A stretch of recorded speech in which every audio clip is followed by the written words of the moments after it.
از دکتر صلاح الدین محمد قادر از لکردستان پاریزر بوم. از دکتر صلاح الدین محمد قادر از لکردستان پاریزر بوم.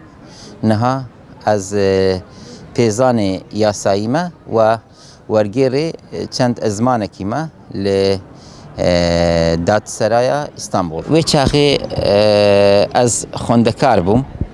بری هر تشتکی از بیجم کو بری 32 ساله بالافرن ارتش عراقی هات کیمیاباران حلب چکر. مشکل او یعنی گیرو گرفته ملت ما او کو ملت ما ملت کرد ملت کی بیکسه حتانها کسک برپرسیاری لسر وی ثابت نبویا کو او کیمیاباران عراق کریه ایران کریه ل ناو جواکن ناو دولتی خویا بویا ثابت بویا کو عراق او تشکریه لی ویچاغ عراق انکار کرد و جبر کو دولت مزن مینا امریکا و دولت اوروپا هم آریکاریا رژیم بعثا وی وقتی دکرن وی چاغی دکرن و شرکتین کو مادین کیمیاوی و چکین کیمیاوی دابون رژیم عراقی همی شرکتین اوروپی بون جبر هندی خوب بیدن کرن لوی چاغی کسک ندخوازی کو رژیم عراقی بکت برپرس لوی کیمیابارانی جبر هندی حتانها هیچ برپرسیاریت که ناف دولتی چه نبیه و ملت کرد نکاریه حقی خوب بستینید سبا و کیمیابارانه و به جینوسایده. باجر حلب چه و چاقه باجره کی مزن بو یعنی نزیکی سنور ایرانی بو. از بخو خلکی هولیر ما سخوندکار بوم لی جماره که مزن حوال مهبون که با مد خواندن خلکی حلب چه بون. از بخو چنجار بری کیمیاباران حلب جا از چوما باجارا حلب چه یعنی باجارک پر خوش بو باجارک پر زندی بو باجار پر چالاکین زانستی و دینی و پیش سازی بون یعنی خلک کی چالاک تیده بو لی بلیدان حلب چه خلک حتی نه هر کس هر طرفک دی توانبارد کد تومتبارد کد کو نهیلانا خلق بکفن دربه وقتی لیدانا حلی قصنا حلب چه ملت بیجن کو بزور گوشار لسر ما کرنا کو ام بمینین لباجره چاغی لی خستنا حلب چه به بالافرن جنگی عراقی ملت همی لناف باجر دابوینه جبرند زیانا خلک ما پر مزن بویا جمارک جهوالین من کو با من خوندکان بون شهید بونا یعنی حتی نها دبیجن 5000 کس شهید بونا 10000 کس بریندار بونا لی حتی نها جی گلک بریندار هنه جمارک برچاف بریندار هنه کو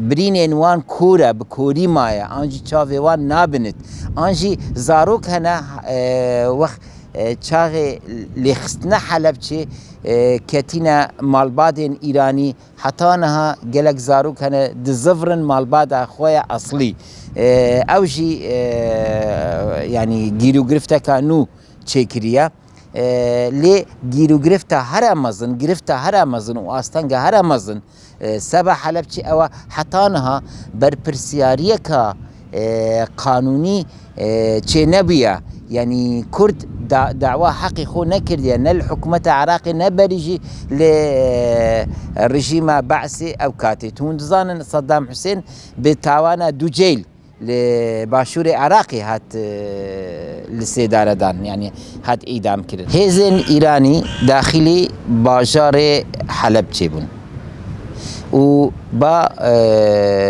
آلن کردی گروپین چکدارن کردی پیشمرگه داخل بون و حکومت عراقی جیب خو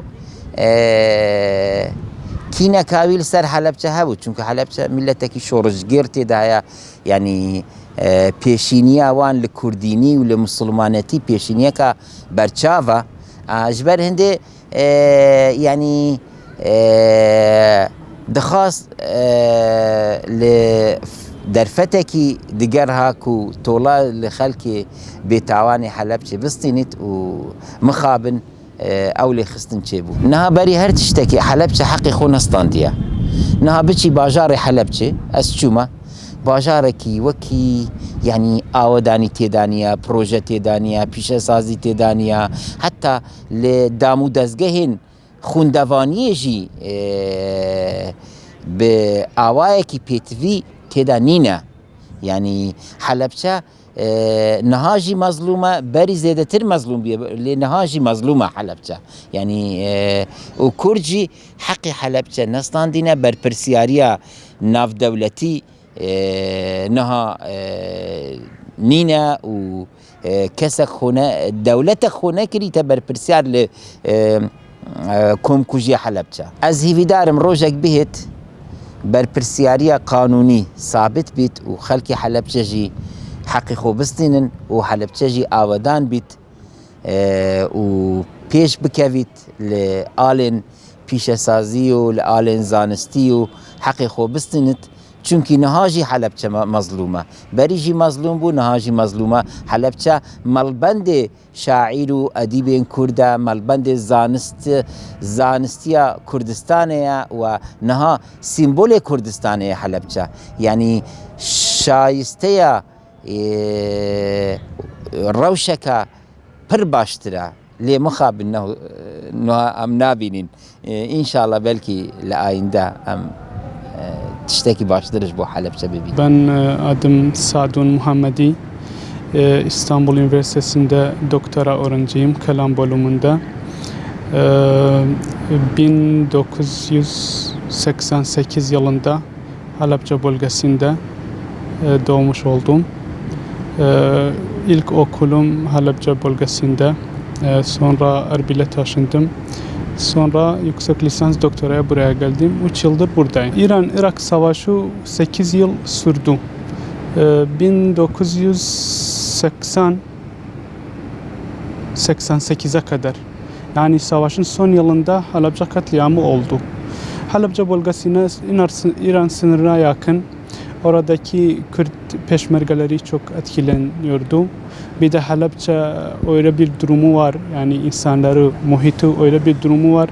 Hiçbir zaman hiçbir zulme kabul etmiyorlar. Her zaman zulmün karşısına çıkıyorlar.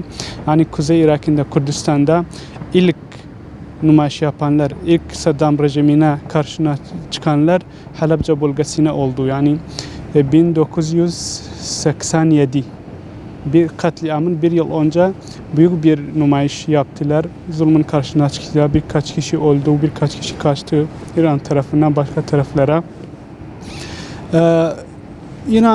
İran katliamın önceden İran Erteşi orada bir güçlü bir savaş vardı. İran Erteşi peşmerge Kürt peşmergeleriyle Halepçe bölgesine girmiştiler.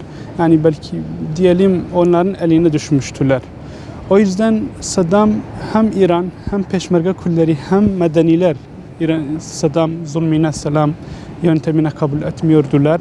O yüzden dedi ben bir şey yapalım, her kimseye yani hayatta kalmasın, hayatına kaybediyorsun, tüm düşmanlarıma yani yok edelim. O yüzden kimyasal bombayı attı orada. Tabii ki orada çok medeniler vardı. Yani 2 hafta önce, 1 hafta, birkaç gün önce kaçanlar vardı. Medeni kaçanlar, onu tahmin ediyordu kimyasal bombayı atıyorlar. Yani Halepçe'nin çoğu şehire terk etmiştiler. Bazen İran tarafına, bazen Süleymaniye başka bölgelerin tarafına gitmiştiler. Ama bazen medeniler hemen o kadar yani savaşın güçlü, o kadar Saddam yani sert bir tepki gösterdiği tahmin etmiyordular. Çoğu şeyin kaldılar. Şehrin içerisinde.